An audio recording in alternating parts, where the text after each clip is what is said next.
security is considered and understood as an overriding public interest. Public interest override doesn't really mean much. Yes, there is a growing notion of public accountability, and that is quite significant in Asia as well. But when it comes to the balancing with the overriding public interest in maintaining a public law and order in the state, that's often given the priority and paramount significance and importance as compared to, for example, public accountability. So as long as the focus is on the national and state security, it is quite difficult to challenge that by bringing up other public interest against the national security interest. And here, perhaps we can see the potentially greater role the human rights discourse can actually play in this balancing between national security and human rights. So if we take the view that it's a public accountability issue, then you can't win this battle. Always national security is given most paramount significance. But if we perhaps more narrowly focus on a certain specific, most significant human rights issues that need to be addressed by the disclosure of national security sensitive information, that might be a more viable way of striking the balance, this difficult balance between national security and human rights. One good example here is this writ of amparo. Apparently it originates from Mexican human rights protection procedures from the 19th century. And it's similar to the writ of habeas corpus, but it's much wider than habeas corpus. It is available for anyone whose rights to life, liberty and security have been violated or been threatened with violence by an unlawful act or omission of a government official. And this writ can be actually used to specific cases of human rights violations as a result of a classification of information or as part of the classification of information. For example, those public officials who have been subject to unwarranted arrest or public prosecution for just communicating the public government information, which was considered as a secret, but didn't really harm national interest. They could actually resort to this writ of amparo to save themselves from unwarranted arrest or public prosecution. Another example is when there is actual victims of extrajudicial killing and targeted killing or enforced disappearances. This writ could actually provide possible remedies for the human rights violations that is actually caused or as part of the confidentiality of the government information on national security grounds.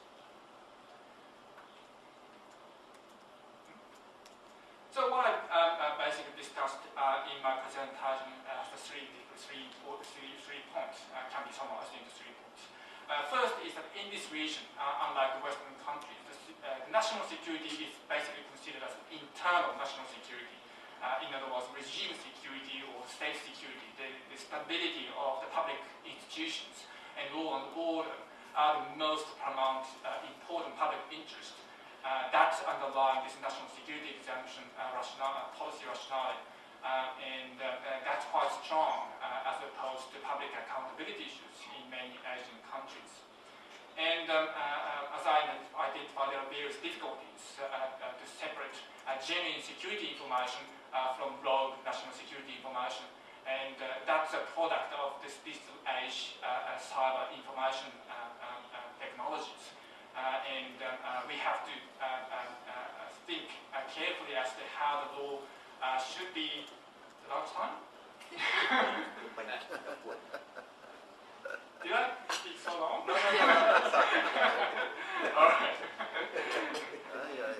So yes, this issue of the national security exemption must be considered in the light of information and globalized technologies. And certainly, as I emphasized, that the balancing between national security and human rights it can be rethink or reconsidered by looking at the very specific human rights issues, particularly those who have been victimized by the confidentiality of the national security information, rather than simply saying that it's against the freedom of information or the right to know broadly. We can specifically target some particular victims of human rights violations and giving them certain remedies and certain legal pathways to address that particular human rights violations issues, which can be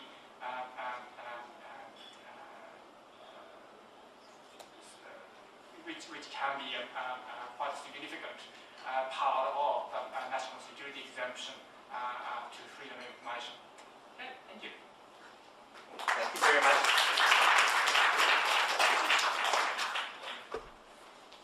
I found both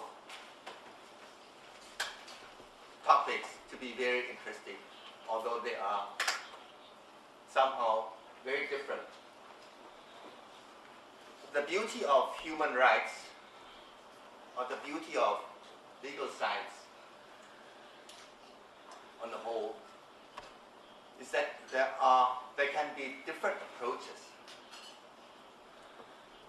You can view the law from the normative aspect, the historical aspects, the empirical aspects, or even the cultural aspects, as you mentioned in your presentation.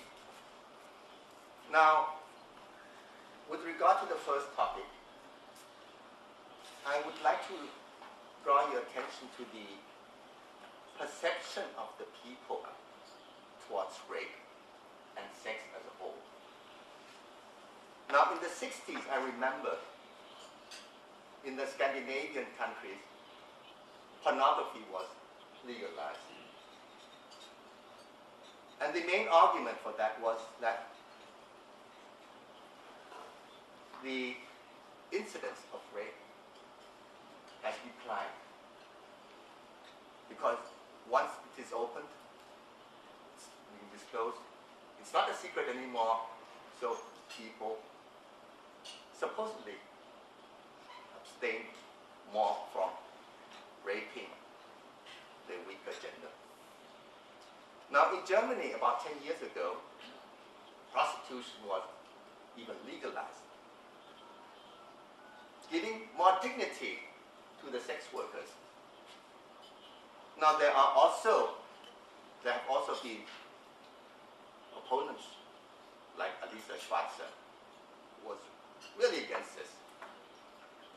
But on the other hand, it led to the situation where the whole country has been now a huge place for sexual activities which are legalized. Now, would such an attitude be possible in Asia? Because we come from a completely different background.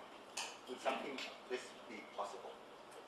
Now, this would be my first question for the first topic. With regard to the second topic, how would we talk also about internet, cybercrimes, the disclosure of information which is supposed to be secret, but which is not. I'm thinking of Snowden, for example. How would this case be handled in, let's say, if it happened in Asia? This is the first thing.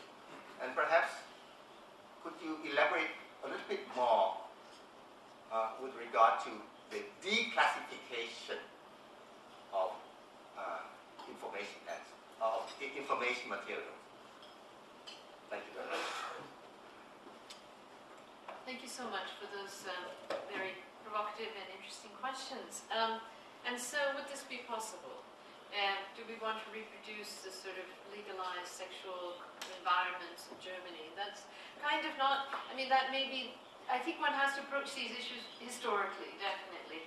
And I think one of the issues I was trying to also bring out is how young men and women are actually asking for this change. And there's an absolute disconnect between the so-called establishment, including the courts and the legislature, with the kind of change that's being demanded. As I said, the change actually that was brought about as a result of these protests and articulated in the 637-page report by the Environmental Committee, the Judicial Committee, was in sync with the sorts of changes I think a younger generation of Indians, and also, you know, my generation of Indian, I think, would want to see. So it's not really a sort of Asian society or an Indian society that can be constructed in this hegemonic kind of way and monolithic kind of way. There are many different voices. So I think it's very important to recognize that and try and foreground the voice of change that's being articulated. We've also seen that very recently the Indian Supreme Court quite extraordinarily upheld the criminalization of homosexuality, in stark contrast to the decision of a lower court, a high court of Delhi, which was a beautifully articulated decision on the rights of every Indian citizen to be able to engage in consensual sexual relations. That's a part of human dignity, not to be subjected to the indignities of laws, especially colonial laws.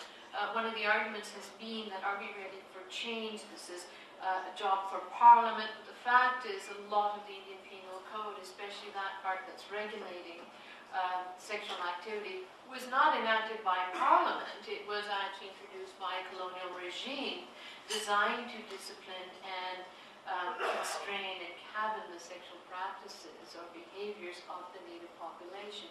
So the historical antecedents are extremely important in order to try and really try and take the wind out of this argument that it's part of Asian cultural values to not have, you know, sexuality out there. And I guess the third argument would have to be, apart from, you know, trying to understand this as part of a colonial hangover, is to look at the contemporary moment where, unless you do this, you are going to have a neoliberal generation of young people who is simply not going to participate or engage with the political processes if they feel those political processes are only designed to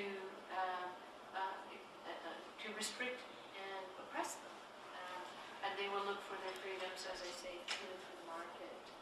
Those would be sort of a succinct answer to the question.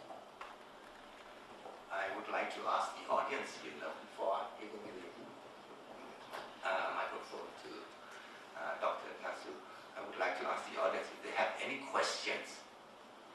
Please feel free to take this opportunity to pose some questions or remarks.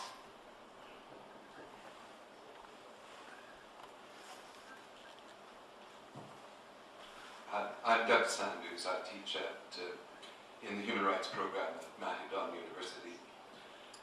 And I teach in relation to sexual diversity and in relation to cultural minorities and indigenous peoples.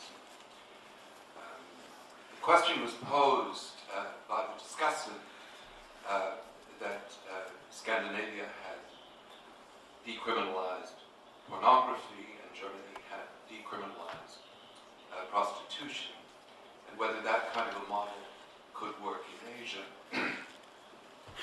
Thailand is very interesting on these issues. Pornography is restricted but very easily available here. And Thailand, in fact, in practice, decriminalized prostitution well before Germany did. If we look at what goes on in the country, we see systems both for female prostitution and male prostitution. I've lived here now for 10 years and been coming here since 1972. In my home country, Canada, the Supreme Court has just said that the system of regulation of prostitution in fact victimized prostitutes by setting up a system which was quite dangerous for prostitutes, by pushing prostitution into street prostitution. And so, in effect, what Canada was proposing, what the court was proposing, noting that prostitution itself, the sale of sex, was not criminal, was that having a system which increased risk victimized prostitution.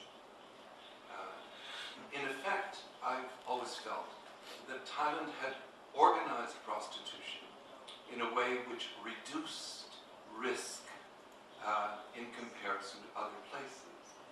And if we look at two countries in Asia, India and Thailand, prostitution is institutionalized in both, in actually very different ways.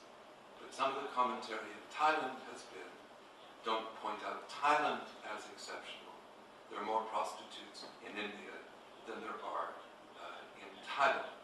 It is not as visible in India, and therefore not as visible to outsiders. You have to know much more about the details. But if we look at the situation in Thailand, we find an odd disjuncture.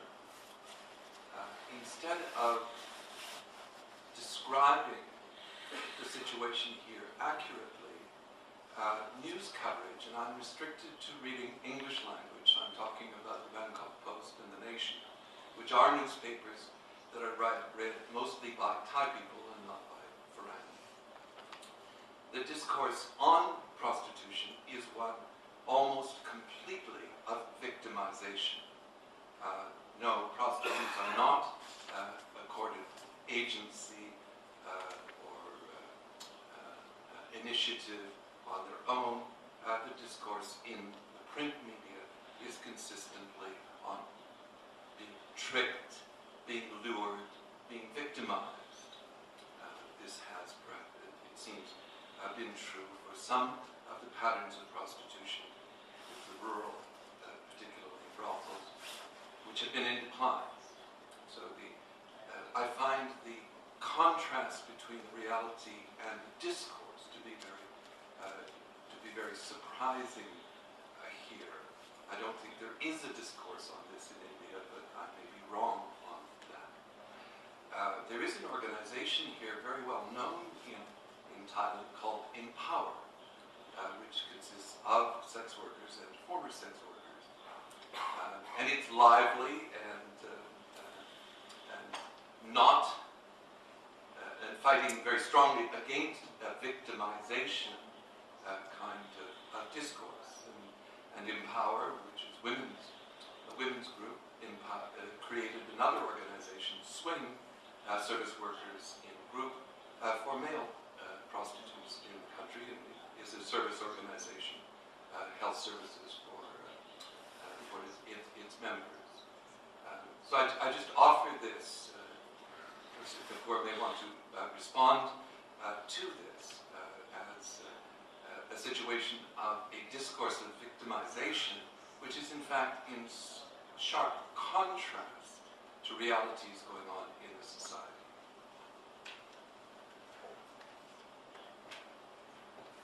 Are there any other questions or any other remarks? I see three persons. Let me start from the middle first. Professor, yes, because I saw you first, and then Professor front, and then from the back, one more question. Hi, my name is Robbie Shillian. I just wanted to point out that there's probably another commonality between papers, and I just wondered what the paper givers thought of it.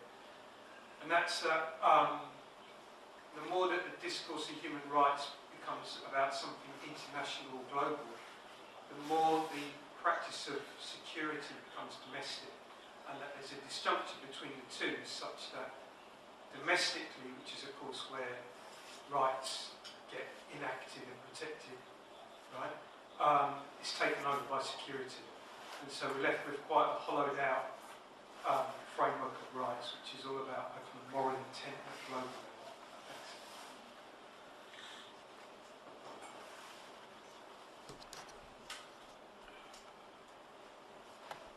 Yes, yes, and then Thank you, Chair.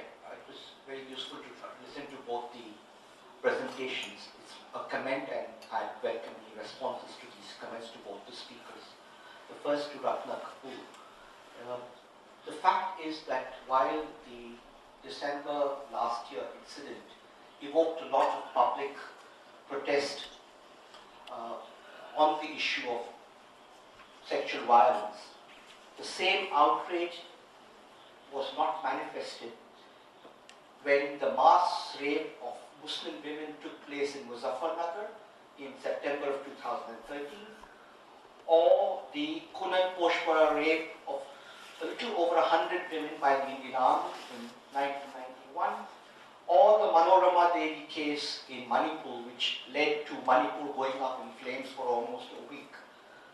Also, the failure of the public discourse to fix attention on one of the key recommendations of the Verma Commission that you spoke about, which related to the fact that prior sanction for prosecution for rape and molestation against armed forces should not be there, which is presently there. There seems to be some kind of a lobotomy in the Indian mind when it comes to sexual violence of the other, away from the Hindi heartland, or across the communal divide. That's just a comment. The second is to Dr. Hitoshi, again a comment. It's a very useful paper. Just one comment relating to the fact that the root cause of the propagation and the strengthening of the national security state internally within Asia is the failure of the academia and public discourse to focus attention on the need for parliamentary and auditory and financial controls on the intelligence agencies. Unless this discourse is put on the front burner, all the other checks and balances are inadequate. Thank you. Professor, you may have the floor. Thank you very much. Roman from Poland, Poland Human Center. First of all, I would like to congratulate both very interesting speakers, papers, presentations of papers. I have one rather short question to Professor Kapoor. In title of your presentation, you mentioned sexual security regime. I was wondering, of course, I'm aware that you are focusing mainly on this female aspect of this particular regime, but you know, in our context, European context, we are more and more active in the question of LGBT rights. And since I was involved in the preparation of Jakarta principles, and Jakarta not far away from here, but I'm just wondering, to what extent this sexual security regime, you believe that may, of course, at the international level, it's obvious that it's started to covering also homosexual, transsexual, bisexual. But to what extent, in the context of India or this part of the world, this Asia, you believe that you may start to also to go into this direction, to look into this problem, which became very, very sensitive right now in the European or North American context?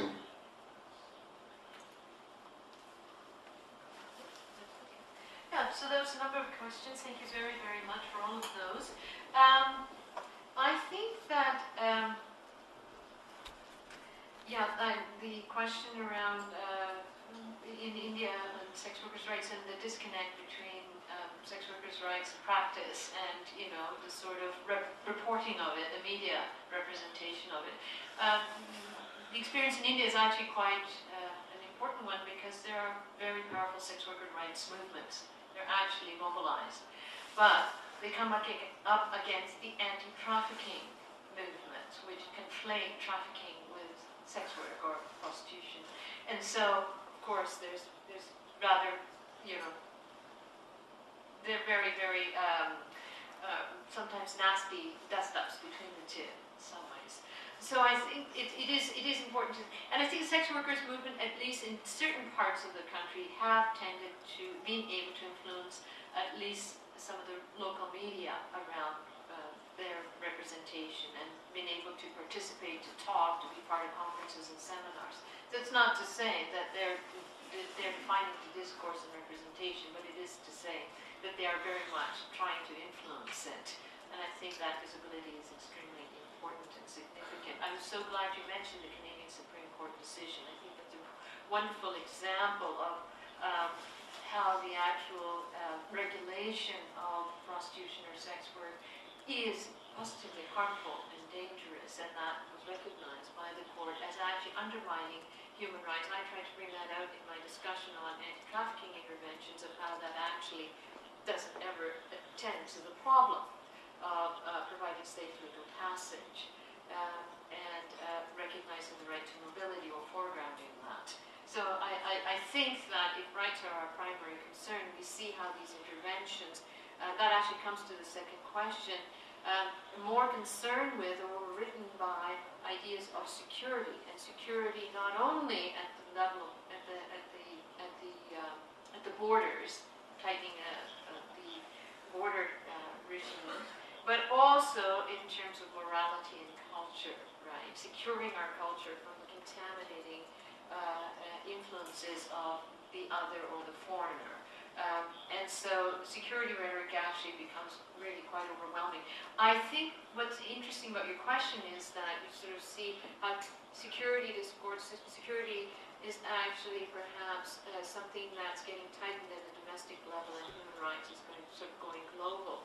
I'm not sure I would set these up in opposition to one another, because we do know that the security regime in some ways got a major boost post 9/11 in the international legal arena, and in fact is often now become the justification, I mean, even in your paper, to try and curtail and restrict and process undermine human rights in the interest of national security. So it's actually both informing, the international informing the domestic, informing the international.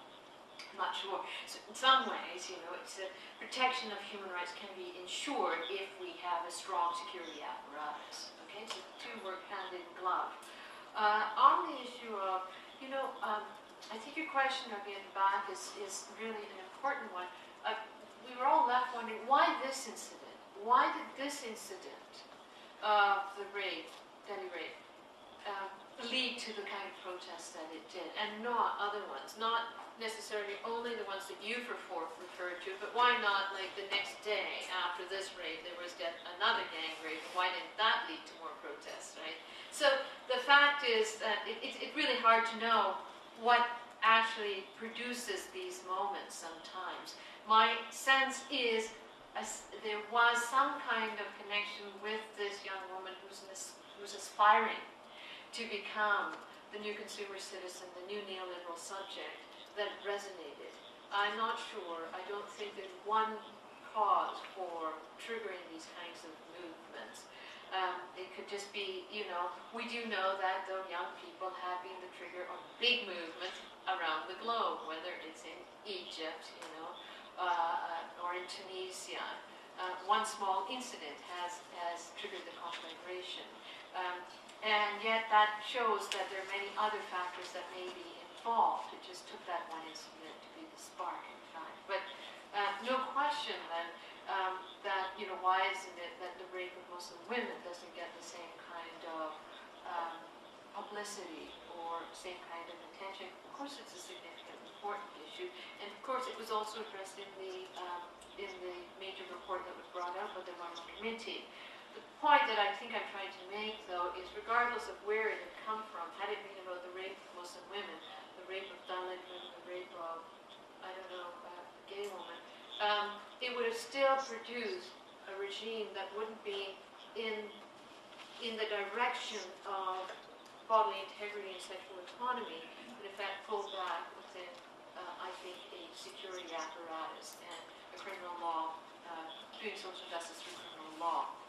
On the LGBT rights, actually it's part of the paper I kind of missed out, which was about how queer theory has been looking at, and even from the post-colonial world, I referred a bit to Joseph Massad's work on the Arab world, has tried to challenge the way in which LGBT rights have been articulated in the sort of in the form of a universal gay subject, right? That it sort of dehistoricizes that subject, and it doesn't recognize the fact that there are homosocial spaces in many of these countries or contexts where you might have practices, male MSM practices, which aren't necessarily connected to identity, and vice versa as well. So it was a way in which to actually think about, sort of trying to again complicate the narrative around sex and sexuality that challenges the one that seems to be that's being produced in the context of human rights. It's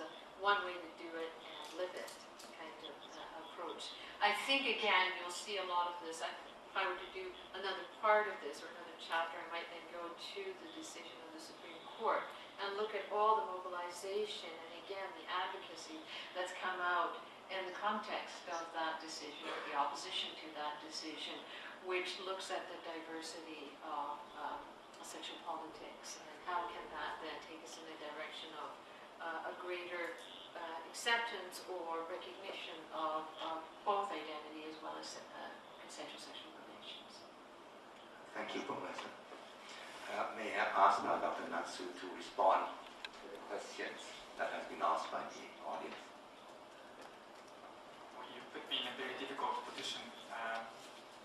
I'm the only one who's preventing me from reaching the lunch plate. So I have a very important responsibility to keep it short. Just picking up your point, a question about the Snowden's affairs. Of course, it's punishable in many, or probably all the Asian countries if it will happen in the Asian countries. I think one of the important aspect of the Snowden affair we have to remember is the greater ease of communicating information, even the secret information to the world. The same goes to the WikiLeaks affairs. And the basis for that is the technological change. It's all debate in the national security and state secrets. The regime has been there for many or over a century in the UK, for example. But the context has dramatically changed. The technological advancement has changed the actual context in which this debate has been taking place. And so it's a greater ease for someone to disclose. That's one thing. But another thing is that equally technological advancement has been significant for the government to collect intelligence. Cyber is one means, but on another project I've been doing some research on nanotechnology, and the prospect is that in the near future all sorts of things could be actually used to effectively collect intelligence. Some scientists are working on creating Harry Potter's invisibility cloak, so someone can actually sneak in without being seen by anyone and collect information. The DARPA, the US DARPA Defense Advanced Research Project, they've been developing what they call a nano vehicles. It's like a small hummingbird. And the prospect is that that's going to be turned into smaller insect-like robot. It's a UAV, unmanned aerial vehicles, in a very, very miniature scale. It's like an insect. You can't really distinguish between a natural insect and an artificial insect. And that can also be used for effective surveillance in intelligence collection. So the gentleman at the back raised this issue about the parliamentary committee as a sort of check, a third-party checking, monitoring mechanism. In the past, it was effective. I think in Germany, sure there'll be some German scholars here who know more about it than me and myself. They have been using this parliamentary committee mechanisms to check the national security intelligence and classification, but we don't know how much effective that's going to be. All those capabilities, intelligence collection capabilities themselves are classified. So when you cannot disclose the capabilities, methodologies, you you can't really disclose the information itself. So the information, by simply employing national security sensitive methodologies and technologies, the information itself can be kept secret as a legitimate national security secret, even though the targeted information itself may not be legitimate national security information. So challenge is formidable to many countries, and that's certainly not unique to any Asian country. And about the declassification. Oh, sorry. Yes. Sure. Yeah, I'm not sure about what part of the declassification you're talking about, because some state has a regime of declassifying automatically after certain years. Yes. Is that what you're asking? Yes. Right. They might be different, you know. Yes, there is a Depends huge on the concept and the philosophy behind. Yes, there is a huge difference, and it's one of the. I would say it's not really a significant part of the debate. But even in Japan, when they introduced this new law, one of the points the public debate has addressed was how many years the secret information should be protected. Is that going to be 30 years or 60 years? I think it's several over 60 years. Yeah, it's just all I can say is there is a different practice. Yeah.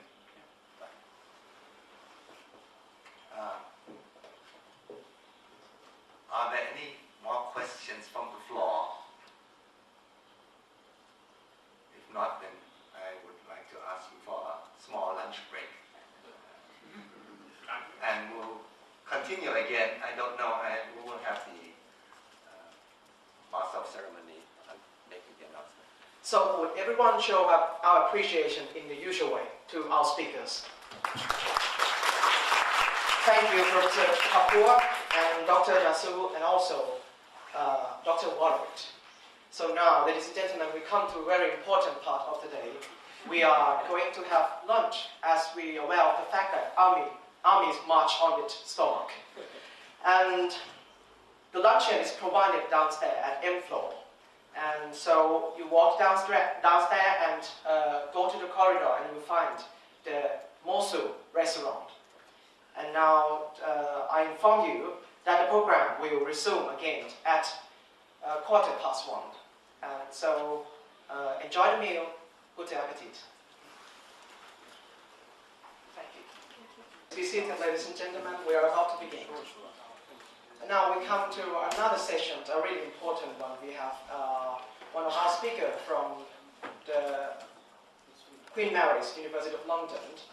His name is Dr. Robin Schillian, and the discussant will be Mr. Henning Glasser, our chairman of CPG. Please welcome Mr. Henning Glasser and Dr. Schillian. And now I pass the floor to Mr. Henning Glasser. Thank you very much. Please allow me briefly to introduce Dr. Schillian. Dr. Robbie Schillian is a senior lecturer in international relations at Queen Mary University of London.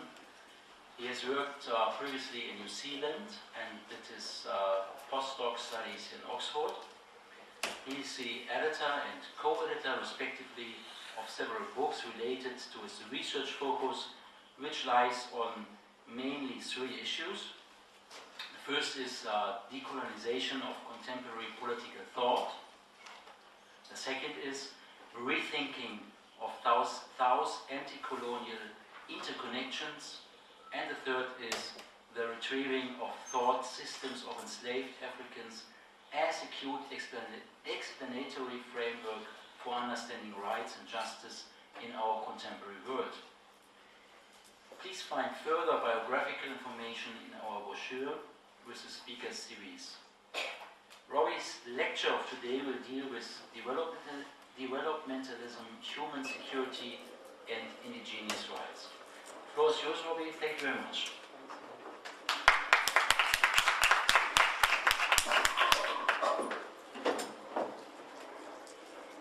Well, greetings, ladies and gentlemen.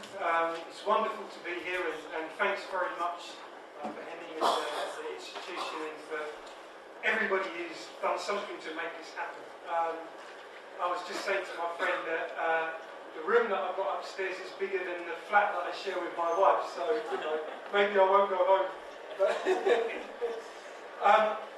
what I'm going to talk about today is comes out of research that I was doing when I was living in New Zealand.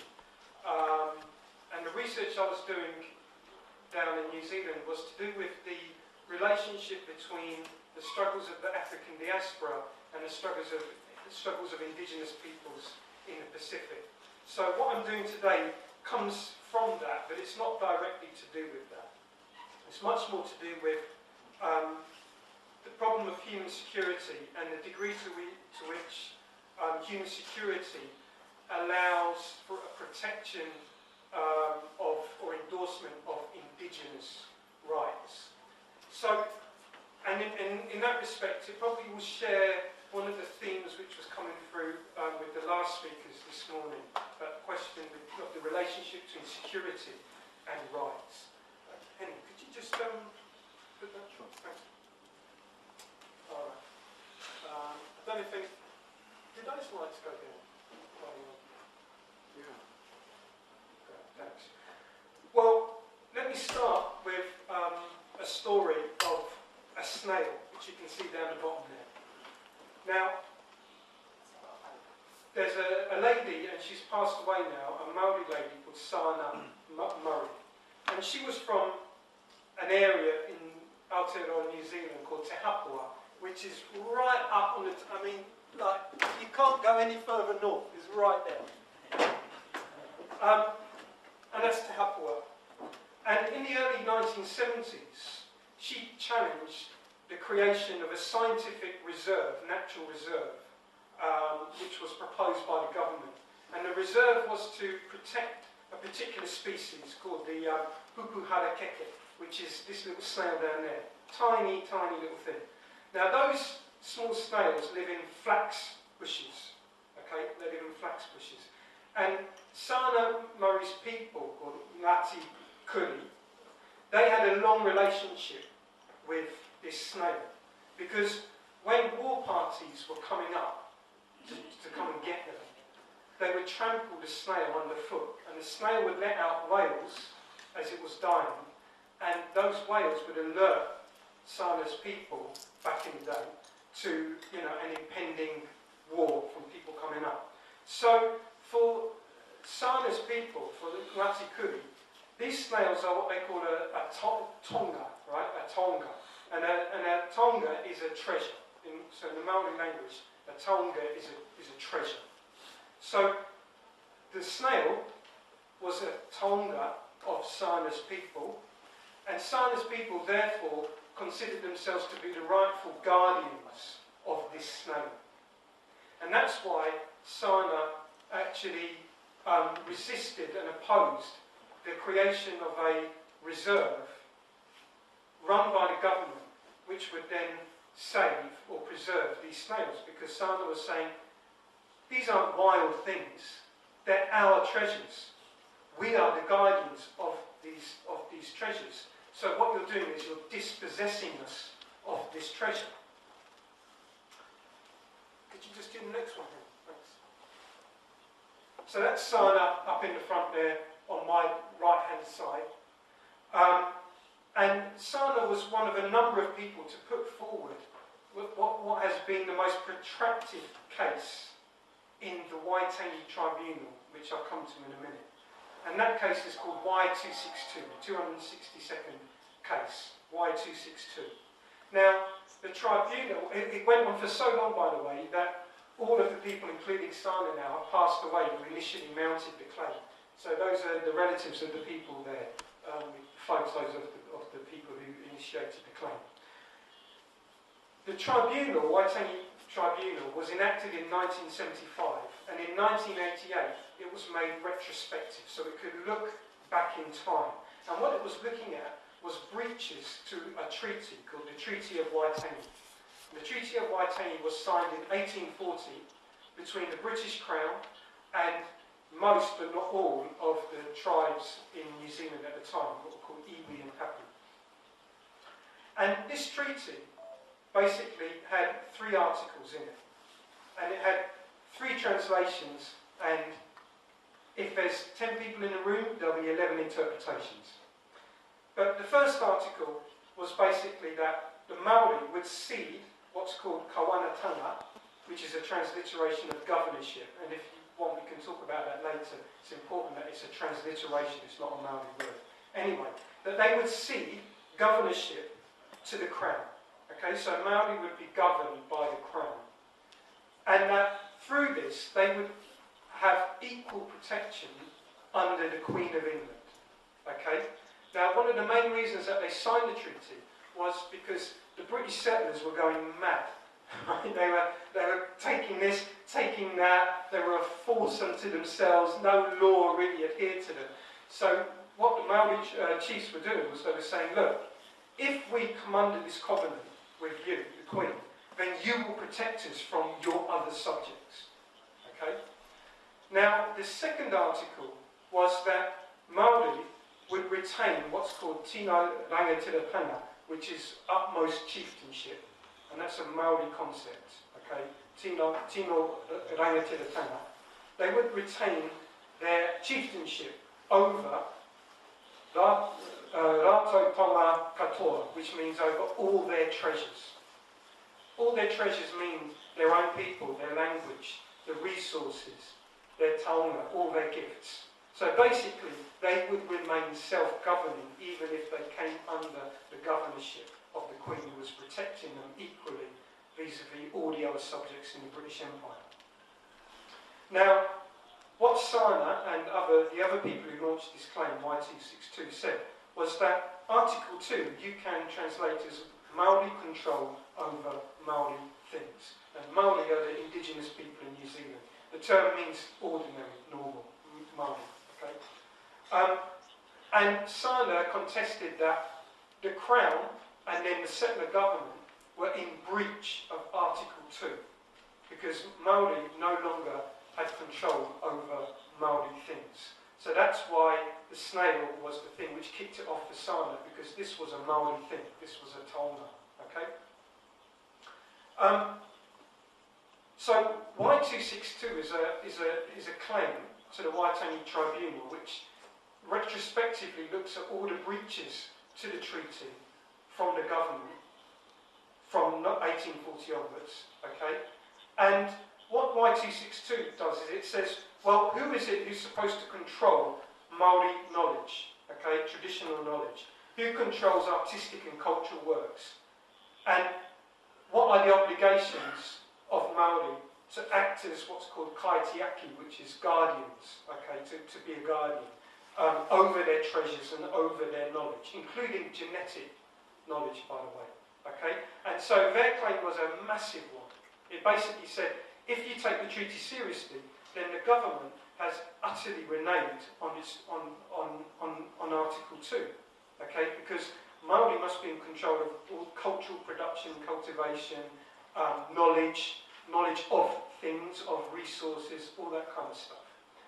And it was the first government-wide inquiry that the tribunal had to undertake. And it's the first inquiry which specifically addresses the treaty relationship beyond the settlement of historical grievances. So it's not something that you can say, okay, so here's like $1 million, now you can go away. This is about how is the relationship between the settler government and the indigenous peoples, how is it going to proceed, on what basis, in perpetuity for the rest of time. Alright, so let me just kind of tell you why I've talked about that, and I'm going to put it in, what I'm using Y262 for is to look at this relationship between human security and indigenous rights, and I want to ask whether human security can actually protect or can enable indigenous rights. Human security, I think, is important because it's the latest innovation in human rights, in the human rights complex, if you like, especially in the UN. And its purpose is to complement state security and enhance human rights and strengthen human development.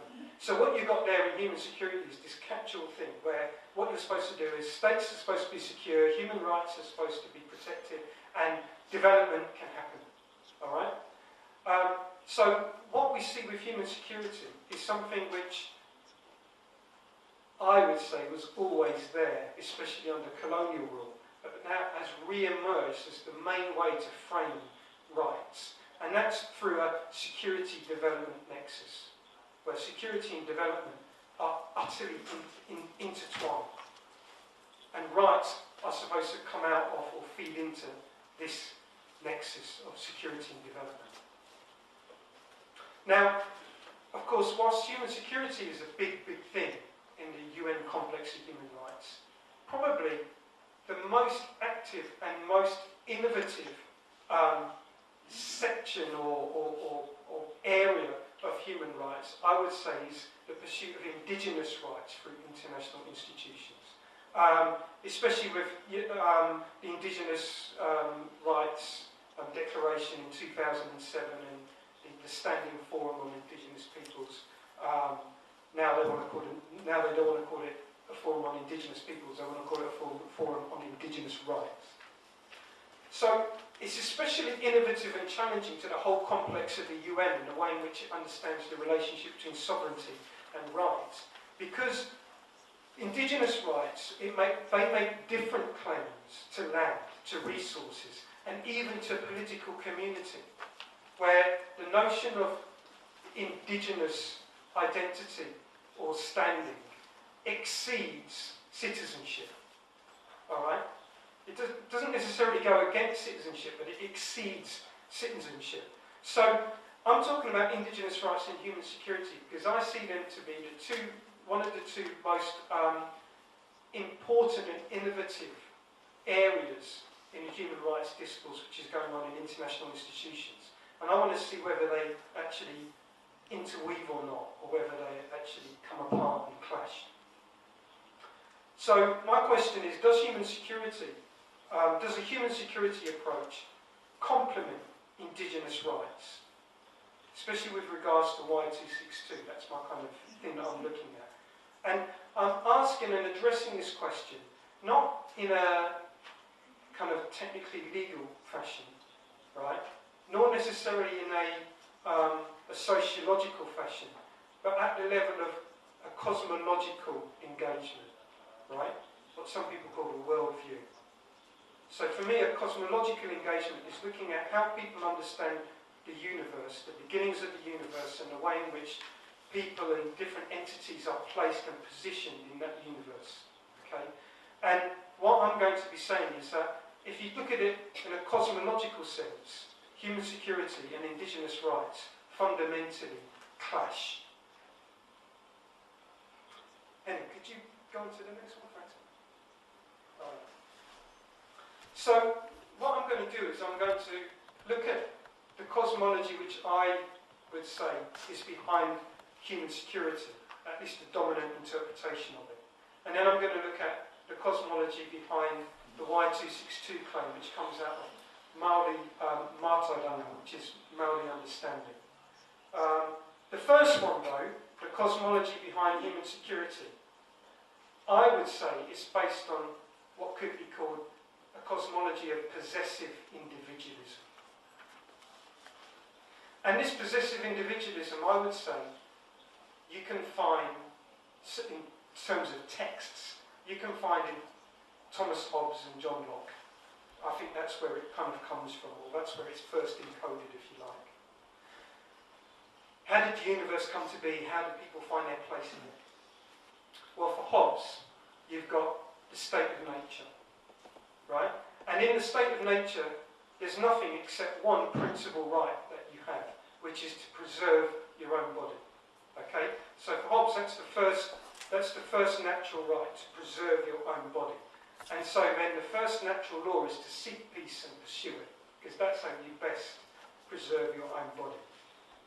And for Hobbes, that means you have to exit this state of nature, which is a state fundamentally of insecurity.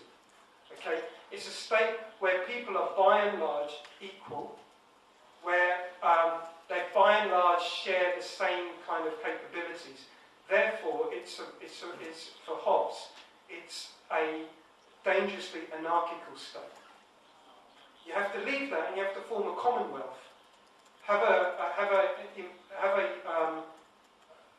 kind of contract, if you like, and you have a leviathan, a temporal ruler who takes away the same kind of freedom from everybody and then everybody can be safe under the Leviathan, right? That's the Commonwealth for Hobbes. So security then is a social artifice for Hobbes.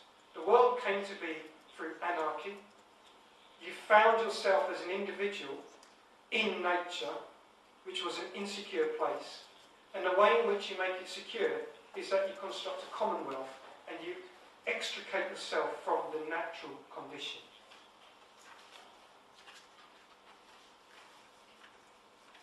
So we've got this discourse of security nowadays, and I would say that almost all discourses of security actually, in the dominant sense, reflect that. I'm not against security, don't get me wrong. You know, people want to lock their door, that's all good, and you know, everybody should have a certain kind of security.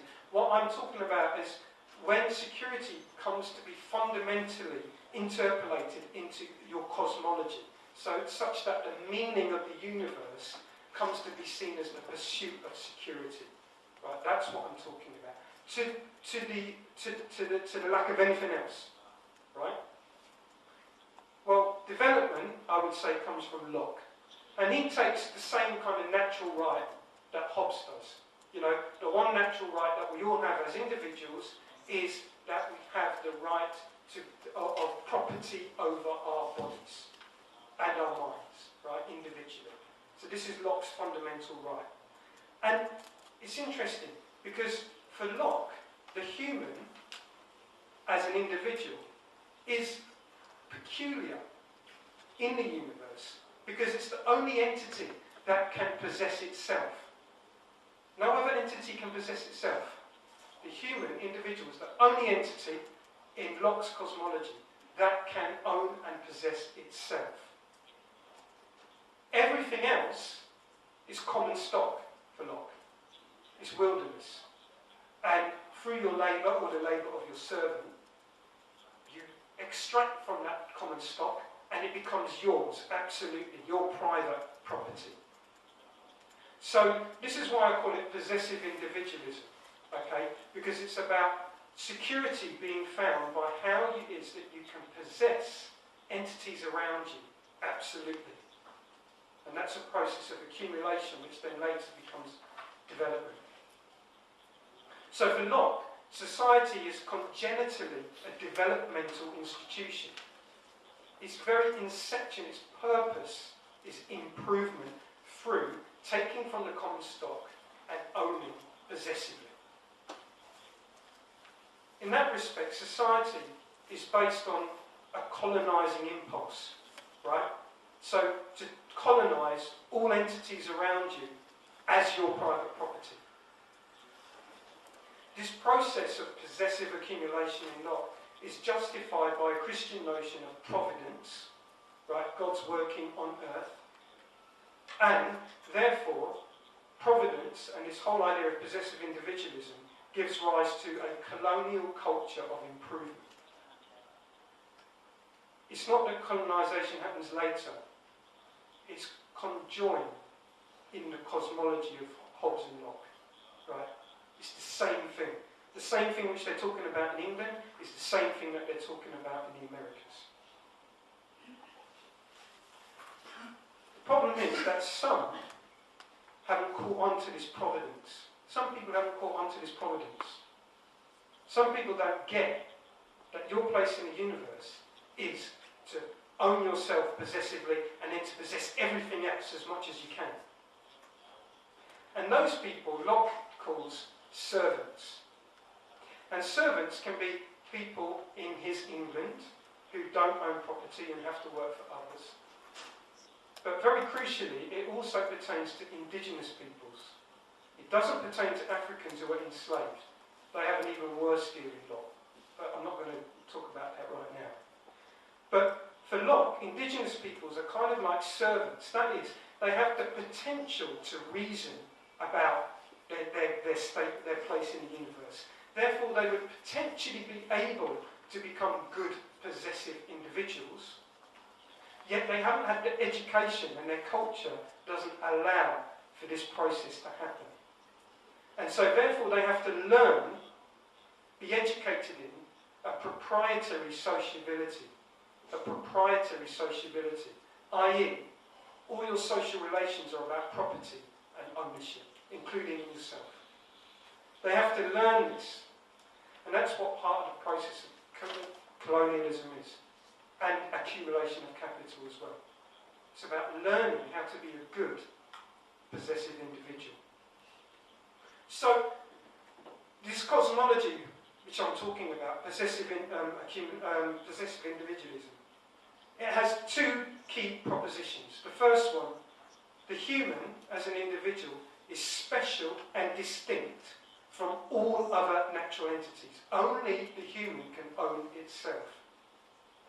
Animate, inanimate, it doesn't matter. The second proposition is that the accumulation of these other entities is the pathway to security. The accumulation of these entities is the pathway to security through a social contract. This cosmology has an ethos, and the ethos is to pursue individual security by accumulating external objects, by colonizing them as private property. So the ethos is to pursue individual security by accumulating external objects, colonizing them as private property. So it doesn't matter what their name was before, right? It's your private property. It finally has a political imperative. This cosmology, if you think in these terms, you'll have a political imperative.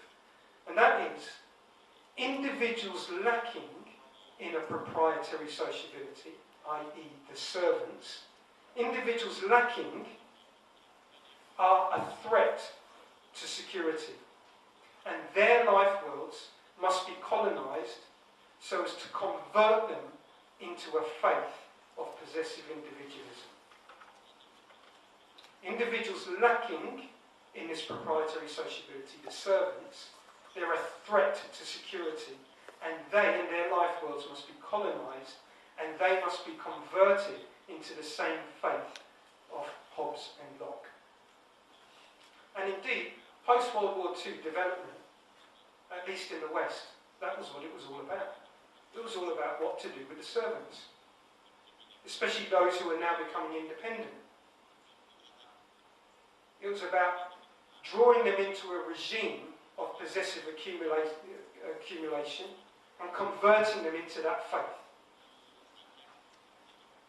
And I would say, because if you don't do it fast enough, then what the Westerners were saying was, well, they'll go over to the commies.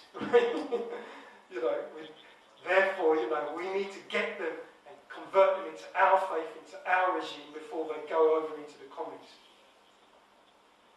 And that's actually where I would say human security has its genesis, right, as a concept. It's not new at all. Here's Robert McNamara, World Bank president, writing in the 1960s. In a modernising society, and what he means by that is in a decolonising society, that's what he means. In a modernising society, security means development. If we don't get them into a developing orbit, they will go somewhere else and cause insecurity. Basic needs, I would say, the whole, kind of notion, discourse of basic needs, is heavily implicated in that. I'm giving you a particular interpretation, and I'm aware that you could say that you could give different interpretations and different genealogies of this, which I think are valid. But I'm giving you one which I think became the dominant one about basic needs, and it came out of this thing about, in a modernising, post-colonial world, security means development. So people like Robert McNamara were very key in the basic needs discourse, as was Mahbub al-Haq, who was an economist at the World Bank and then later advisor to the UNDP. I think he was finance minister of Pakistan, I think something like that. So this is what al-Haq says. What do the poor have? So he asks, what do the poor have? They have their own two hands and their willingness to work. Right? Now, to me, this comes straight out of Locke. They have their own two, this is what they have.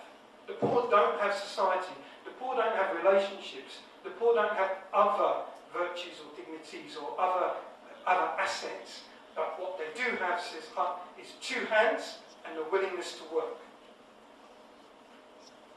Poverty, says McNamara and Huck, what poverty does is it robs individuals of sufficient productive means to take part in accumulation. That is the problem of poverty for those guys, right? It's that it robs individuals of the means by which they can become possessive individuals, accumulate. Social welfare and the support, or the limited support that the basic needs approach had for social welfare, was actually to do with this as well. It was to allow individuals to become, in quotes, fully productive.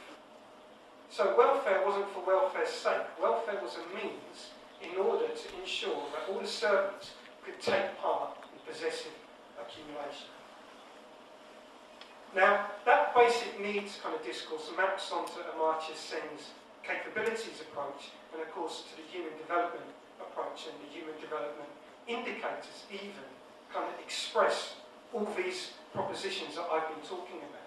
So, GNI, well that's all about how well are you accumulating. That's one aspect, that's one of the indicators.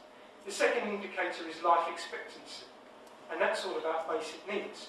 It's about, are you giving the poor people the ability to become good accumulators? And then the third one was education. So that's the third kind of criteria for human development. And we can talk about this in more depth perhaps, but the way that I read that is it's about translating this cosmology into local vernaculars. That's what education is about. It's about translating the cosmology of possessive individualism into local vernaculars, right? Into local cultural languages. And once you've done that, you convert people to the faith and they can own it. Human security, as it's now become articulated, not back in McNamara's days, but as it's now become articulated, maps on to all this stuff that I've just been saying. So usually people say human security has 3 components to it. Freedom from fear, so that's to preserve your individual bodily integrity. Freedom from want, that's basic needs enabling accumulation for servants, so that servants can be good accumulators. And dignity. And dignity is very important for Sen. But how I read Sen is that what he's talking about is that you have to feel that you are right, that you are developing. You have to say, yes, you know, I am part of this thing and I endorse it. That's what education is. So again, to me, this is about indigenizing a proprietary sociability. Because Sen is very clear that all of this leads us to the market. It doesn't lead us somewhere else. All right. So I've just fleshed out some of these propositions about what I call possessive individualism as a cosmology, shown you how I think it goes kind of back in time to some originating texts, and how it can be followed through in the human rights kind of complex in the UN through basic needs, human development, and finally human security. Can we just have the next one? Thanks. So now I'm going to talk to you about a Maori cosmology. There are many, right? There are many, many, many. Maori don't usually call themselves Maori, they call themselves by their tribal or Papu or even family names. But nevertheless, there are some shared kind of building blocks, if you like, of what might be called Mātauranga Māori, which is a Maori way of understanding. Okay? So, how I interpret it is that Maori cosmologies have one thing in common, and that's this notion of whakapapa, right? So that's that word, whakapapa. And whakapapa you can break down into 2 parts. Papa means the ground, or a foundation, and whaka you put in front of things to say you're making. Okay? So whakapapa is to make a ground. Okay? It's to make a foundation. And how you make a foundation, so if you would go to a Maori, what they call marae, which is a meeting place, one of the first things that you would do is you would find out how you are already related. Alright? So this is the first difference in the cosmologies. Because Hobbes and Locke, right, their cosmology is based on the individual. And the individual comes across other individuals in a state of nature. And it's, who are you to me? You're going to kill me, or something like that. Right? So ontologically, there's a real strong individualism, whereby you would then have encounters with others. Right? In Maori cosmology, there is no such thing as an encounter with other. What you do is you find out how you are already related. And you do that by relating your genealogies back and back and back and back and back until you find where you're connected, and now you know how you are already connected. The very act of performing this genealogy, well, it's not actually a performance. The way in which you do this genealogy, right, is creative. So you might have to find the paths, but it's not out of nothing. There's ways you can do, which I'll come to a bit later, but let me give you an example. I know of some musicians who went to New Zealand in 1979, and they were a Rastafari group of musicians. If you know Rastafari, you'll know that Rastafari whakapapa back to Africa, right? Now, the people, the elders who they met, knew this thing about the Rasta, right? So what they did is they performed the whakapapa of themselves back to Africa. Right? And they made it up, but it wasn't making it out of thin air. It was making it out of what they knew already. Okay? And that's how they were already connected. Now, of course, what you'll find is that even today, a lot of black people in the West, they fuck up the other way. Right? There's no way they want to fuck up back to Africa. Right? So this is quite an incredible thing which is going on here in 1979. So that's an example of whakapapa. But what you do is, you retrieve existing and living relations. That's what you do when you make a ground. You retrieve existing and living relations. Those can be other humans, groups, right? They can be your relatives, your ancestors. They can be inanimate entities, which have personhood. We can talk about that term if you like as well. Not subjecthood, but personhood. They can be, you whakapapa back through the material plane to other dimensions of becoming, where you might have ancestors, or spiritual agencies, which you can then whakapapa back to and share those. And you whakapapa right the way back to the moment of inception, which is called te kore kore, which is the realm of nothingness, but where everything comes from.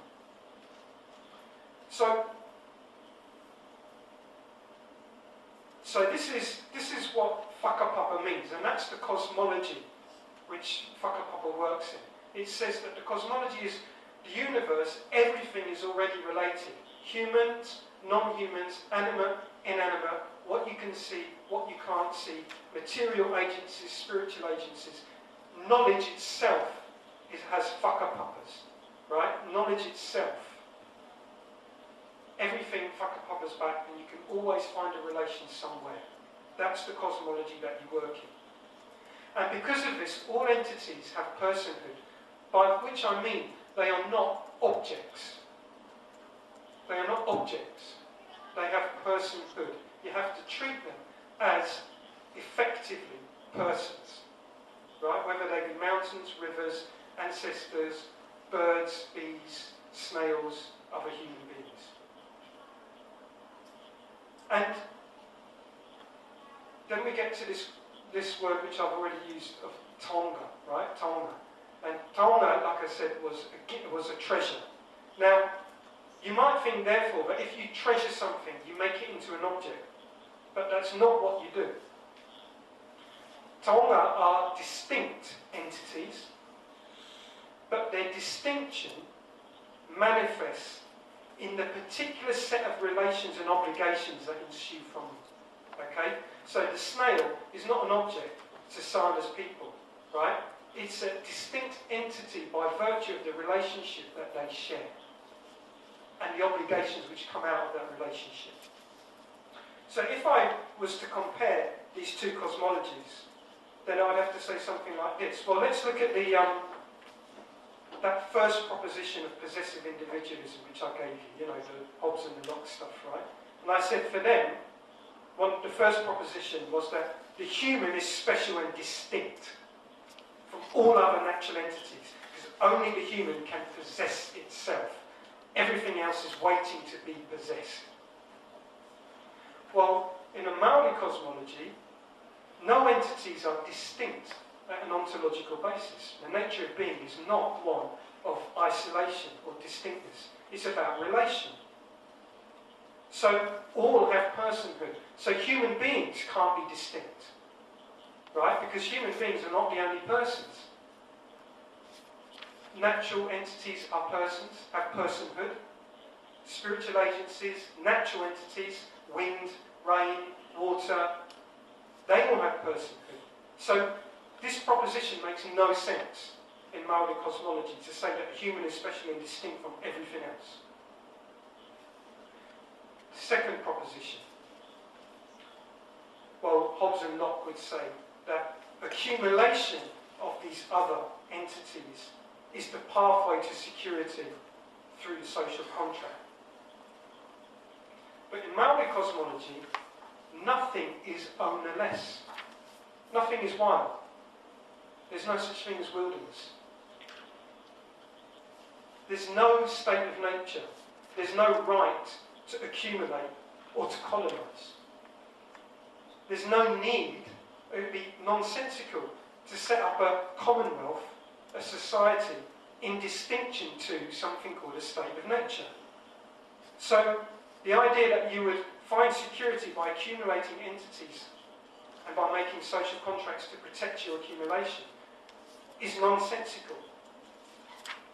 You might then ask, well, are you saying that Maoris are just natural? No, I'm not saying that, right? Where would the social lie in this Maori cosmology? Well, it wouldn't lie in making a commonwealth out of a state of nature. It would lie in the spiritual, moral, and political valuation of persons, animate or inanimate, as treasures of specific peoples. And through whakapapa, through making a grounding, what you would do is you'd exercise guardianship over these ecosystems. And that would be where the social, if you like, comes into play. So, let me move on to the ethos of the Maori cosmology, because you might see then a bit more what I'm trying to say. So the ethos in the possessive individual cosmology is you pursue individual security by accumulating external objects, possessing them as private property, right? When the Maori cosmology, it's about guardianship. That's the ethos. Kaitiaki, right? Guardianship. It's not stewardship. And that's the problem that Sana had with the government when they were trying to make this natural reserve into a scientific area of study. Because what the government was saying is, this is wilderness and it needs to be protected. And we need to enclose it and protect it because it's wilderness. But of course in the Maori cosmology there's no such thing as wilderness, right? These snails were already having a relationship with the people, right? And the people were the kaitiaki. They were the guardians of these snails. So the snails weren't wild or objects. They were tonga. So that's the problem that she had. It clashed with the ethos of the Maori cosmology. And then finally moving on to the political imperative. So I said to you that under Hobbes and Locke and possessive individualism, right, that the imperative is that individuals lacking in a faculty to accumulate and to possess, well, they're a threat, they're a security threat, and they have to be educated, they have to be trained up, right? And that's the imperative, train up the servants, otherwise they're going to be a threat. The political imperative in the Maori cosmology comes in the form of a question, and that is, who are the rightful guardians? Now, of course, that is to be debated, and there are many vociferous debates amongst Maori about who are the rightful guardians, trust me. Right? So it's not some nice, easy thing. It can be very, very political, but it's a different imperative to the colonising imperative of the possessive individualism, that cosmology. So, if we were using these understandings, these cosmologies which I was just talking about, then we would have to say And we'd have to say, if we were looking at it through the Maori cosmology, that rather than the servants, it's the developmental masters who create insecurity by destroying the ties that bind. It's not the servants, it's the masters. They create insecurity by destroying the ties that bind, by constantly having to turn things into objects for accumulation via private property, sometimes including other people. Let me go back to the Treaty of Waitangi. In 1840, the treaty was signed, and the Maori signed it through their own cosmological understandings of what they were doing. So they saw this treaty as a relation, right? And they saw it as something which would allow them to still maintain their role as guardians, okay? But they were just expanding their area of relations with the British Crown. The British saw it in quite a different light. Within 4 years, a select committee, a parliamentary select committee, decreed that the rights to land depend upon mixing human labour with the soil. And if you hadn't mixed human labour with the soil, if you haven't improved it and enclosed it, then it was wasteland and it wasn't owned by anybody. So you can see that directly what they're doing is they're applying this Locke cosmology to the question of land in Aotearoa, New Zealand.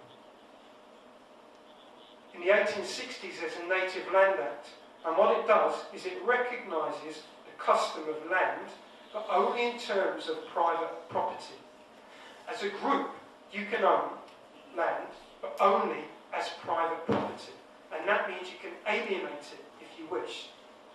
That understanding is nonsense to a Maori cosmology, where you can't alienate land because you don't own it in private property. You have a relationship to it, and you might have a standing of guardianship over it. Okay?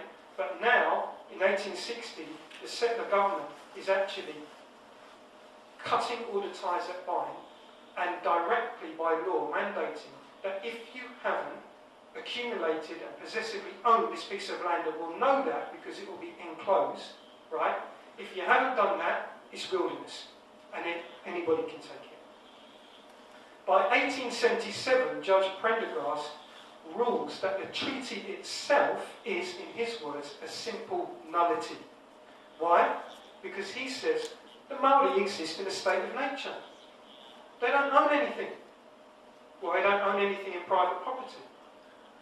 And the settler government is the Commonwealth. So how can a Commonwealth have a treaty with nature? So it's a nullity, it's gone, finished, done. And like Marx's German ideology, it stayed in the drawer for a long time, being gnawed away by rats until 1970s.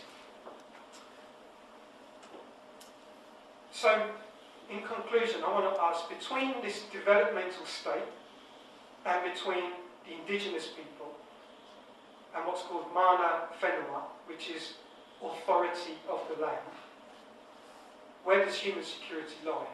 And I say, if you're talking about it cosmologically, it lies on the side of the developmental state. Sana Murray saw this. When she was initially talking about Te Hapua, she was saying that this was precisely a clash of very deeply laden value systems and modes of cognition. And she said it was a clash between land for the people and needs as a community, and land for money, for buying and for selling. There's no cosmological complementarity between human security and indigenous rights. There's no cosmological complementarity between human security and indigenous rights. I want to finish by talking just for a minute about Sana Murray and how she understood the relationship of the treaty. And she said, it's all about, and the word is aroha.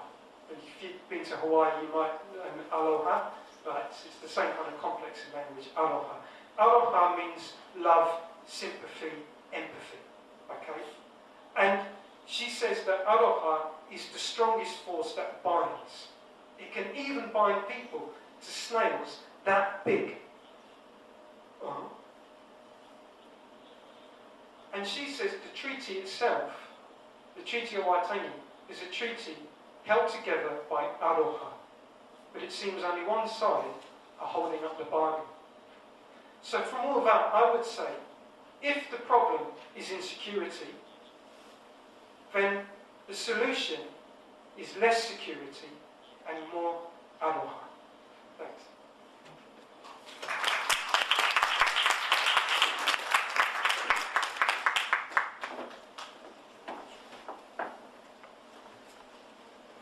Thank you, Robbie, very much. I found it was a first-class lecture, and I learned a lot personally.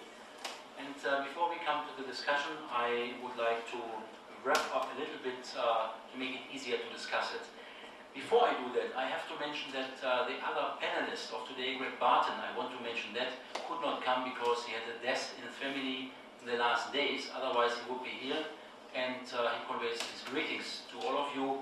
That is something I just wanted to mention. Now, regarding the lecture, we heard now about this fascinating case in New Zealand. I think we encountered some of the patterns we already heard about in the lecture of Professor Ratner in the morning. A key concept of the case Robbie demonstrated was guardianship.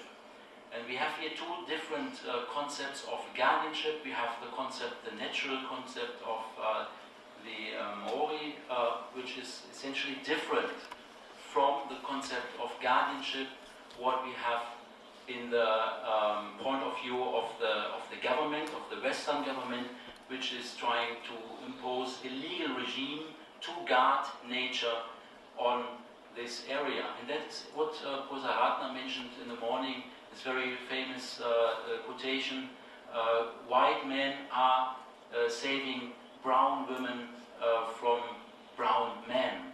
So white men try to guard other people according to their definitions of what is good. And that is exactly what this case is about too. Very interesting is how Robbie contrasted two worldviews and how he showed that it's about that. It is not about rights or not rights. It is about much more. It is about a worldview. It's about a cosmology. And I think it was very interesting for me how he reconstructed the concept of possessive individualism, which was coined, I think, by Macpherson. I'm not sure, but I never heard it in such a distinct and precise description. So one thing I would try to highlight for the discussion is, I think it would not be completely fair to say possessive individualism is the only Western interpretation of the world. That is one important thread which is running throughout the history of modernity, and which is represented today very much in neoliberalism, but it's not the only one. Very interesting was how much key concepts differ according to the worldview. The notion of individualism, the notion of rights, the notion of possession, the notion of guardianship, and the notion of freedom and security. I found that fascinating, and I hope we can discuss this very fascinating lecture now and try to find some parallels to other settings where we might have same pattern. So I invite you now to raise questions or to give your remarks on this lecture. Thank you very much.